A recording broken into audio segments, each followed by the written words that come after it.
சட்டமன்றத்துல தலைவர் ஒரே ஒரு கேள்வியை கேட்கிறார்.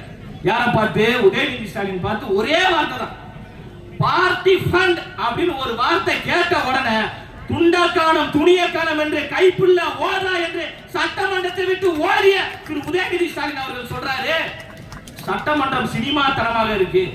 சரி, சினிமா தரமா இருக்கு. சரி, உதயநிதி ஸ்டாலின் யாருன்னா? ஈஷா சரவணன் யாருன்னா?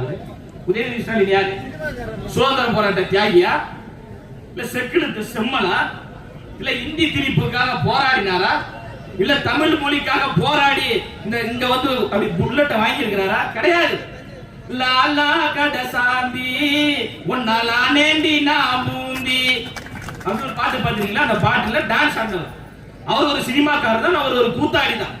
அவர் ஒரு சினிமாக்காரராக இருந்து விட்டு நம்மளை பார்த்து அங்க சினிமா தனமாக இருக்கு, சினிமா தனமாக இருக்கு என்று நம்மளை விமர்சனம் செய்யறாங்க.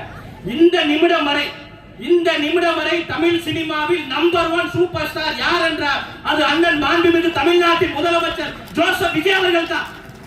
ஆனால் என்னை இந்த இடத்திற்கு உயர்த்தியது தமிழ்நாட்டு மக்கள். அந்த மக்களுக்காக நான் திருப்பி சேவை செய்ய வர, அதனால் தான் வகிக்கக்கூடிய அந்த துறையான சினிமா துறையின் உச்சபட்ச பதவியான எனக்கு அது வேண்டாம், பேரும் வேண்டாம், புகழும் வேண்டாம், பணமும் வேண்டாம்.